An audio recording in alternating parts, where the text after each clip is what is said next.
नमस्कार दोस्तों, आज हम जानेंगे कि ज्यादा पापी कौन होता है, स्त्री या फिर पुरुष। आइए जानते हैं इसके बारे में। बेताल ने विक्रमादित्य को अपनी प्रतिज्ञा याद दिलाते हुए अगली कहानी सुनाना प्रारंभ किया।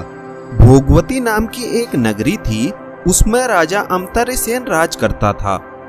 उसके पास चिंतामणि नाम का एक पालतू तोता था। एक दिन राजा ने उससे पूछा, हमारा ब्याह किसके साथ होगा? तोते ने कहा, तुम्हारा ब्याह मगध देश के राजा की बेटी चंद्रावती के साथ होगा। राजा ने ज्योतिषों को बुलाकर पूछा तो उसने भी यही कहा। उधर मगध देश की राजकन्या के पास एक मैना थी, उसका नाम था मदन मजरी। एक दिन राजकन्या ने उससे पूछा कि मेरा विवाह किसके साथ होगा, तो उसने भी कह दिया कि भोगवती नगर के राजा अमर्त्यसेन के साथ। देवयोग के कुछ समय बाद दोनों का विवाह हो गया। रानी के साथ उसकी मैना भी आ गई। राजा रानी ने तोता मैना का ब्याह करके उन्हें अपने शयन कक्ष में ही रख लिया। एक दिन की बात है, तोता मैना में बहस हो गई। मैना ने कहा, पुरुष बड़ा पापी, विश्वघाती और अधर्मी होता है। तोते ने कहा, स्त्री झूठी, लालची और हत्यारी होती है। दोनों का झगड़ा बढ़ गया तो राजा ने उनसे कहा, क्या बात है, तुम आपस में क्यों लड़ रहे हो? मैना ने कहा, महाराज, पुरुष बड़े बुरे होते हैं। इसके बाद मैना ने एक कहानी सुनाई। इलापुर नगर में महाधन नाम का एक सेठ रहा करता था। विवाह के बहुत दिनों के बाद उसके घर एक लड़का पैदा हुआ। सेठ ने उसका बड़ी अच्छी तरह से पालन पोषण किया, पर लड़का बड़ा होकर जुआ खेलने लगा। इस बीच सेठ मर गया। इसके लड़के ने अपना सारा धन जुए में लौटा दिया। जब पास में कुछ नहीं बचा तो वह नगर छोड़कर चंद्रपुरी नामक नगरी में जा पहुंचा। वहां हेमगुप्त नाम का साहूकार रहता था। उसके पास जाकर उसने अपने पिता का परिचय दिया और कहा कि मैं जहाज लेकर सौदागरी करने आया था। माल बेचा, धन कमाया, लेकिन लौटते में समुद्र में एक ऐसा तूफान आया कि जिसमें जहाज डूब गया और मैं जैसे तैसे बचकर यहाँ आ गया। उस सेठ के एक लड़की थी, रत्नावती। सेठ को बड़ी खुशी हुई कि घर बैठे इतना अच्छा लड़का मिल गया। उसने उस लड़के को अपने घर में रख लिया और कुछ दिन के बाद उसने उससे अपनी लड़की का विवाह करा दिया। दोनों वहीं रहने लगे। अंत में एक दिन वहां से विदा हुए। सेठ ने बहुत सारा धन दिया और एक दासी को उनके साथ भेज दिया। रास्ते में एक जंगल पड़ता था। वहां आकर लड़के ने स्त्री से कहा, यहाँ बहुत डर है, तुम अपने गहने उतारकर मेरी कमर में बांध दो। लड़की ने ऐसा ही किया।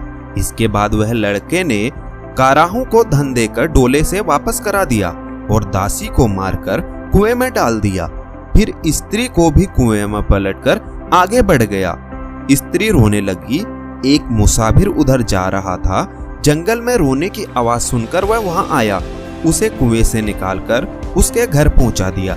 स्त्री ने घर जाकर अपने माँ बाप से कह दिया कि रास्ते में चोरों ने हमारे गहने छीन लिए और दासी को मारकर मुझे कुएं में ढकेलकर भाग गए। बाप ने उसका साहस बढ़ाया और कहा कि तू चिंता मत कर, तेरा स्वामी जीवित होगा और किसी दिन आ जाएगा। उधर वह लड़का जेवर लेकर शहर पहुंचा। उसे तो जुए की लत लगी थी। वह सारे गहने जुए में हार गया।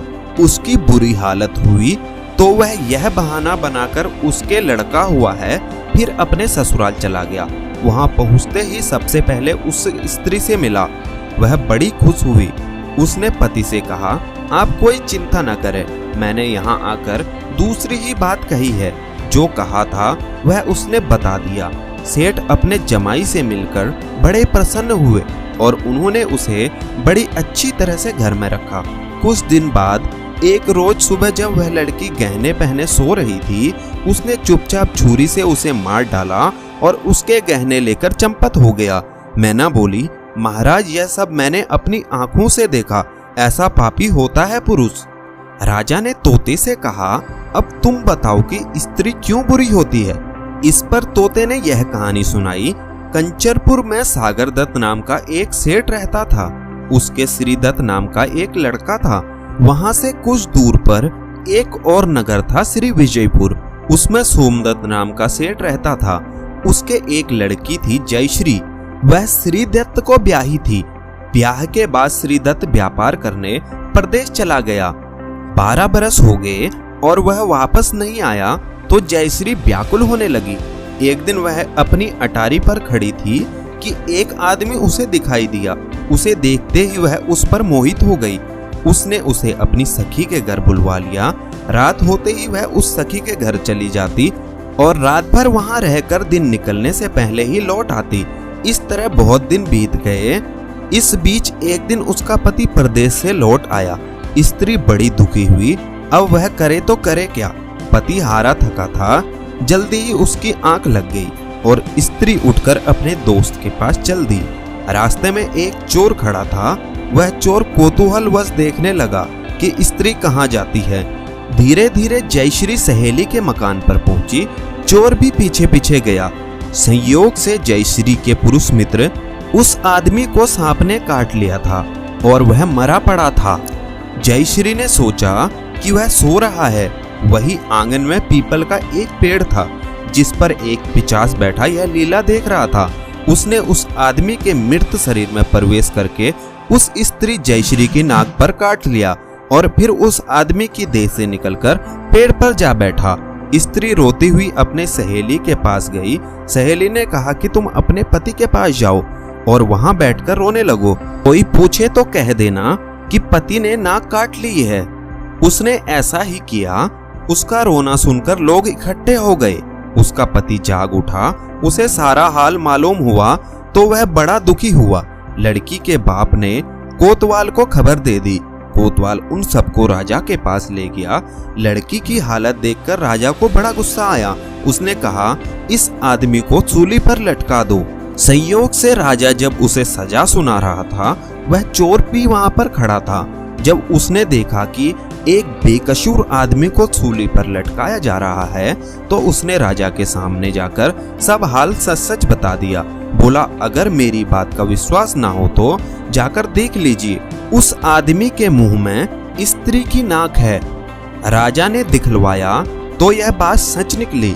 इतना कहकर तोता बोला, हे राजा, स्त्रियां ऐसी होती हैं। राजा ने उस स्त्री का सिर मुड़वाकर गधे पर चढ़ाकर नगर में घुमाया और शहर से बाहर छुड़वा दिया। यह कहानी सुनाकर बेताल बोला, राजा बताओ कि दोनों में ज्यादा पापी कौन है। राजा विक्रमादित्य ने कहा कि जिस इंसान की सोच उसके स्तर से नीचे गिर जाती है वह इंसान पापी होता है, फिर वो भला पुरुष हो या स्त्री, क्योंकि इंसान पाप करने से पहले यह नहीं सोचता कि वह स्त्री है या पुरुष, उसे पाप करना चाहिए या नहीं। तो दोस्तों, आपने जाना होगा कि पापी कौन है। आज के लिए बस इतना ही। उम्मीद करते हैं कि आपको वीडियो पसंद आया होगा। अगर आप हमारी इसी तरह की और भी वीडियो देखना चाहते हैं तो चैनल को सब्सक्राइब जरूर कर लीजिएगा। आपका बहुत बहुत धन्यवाद।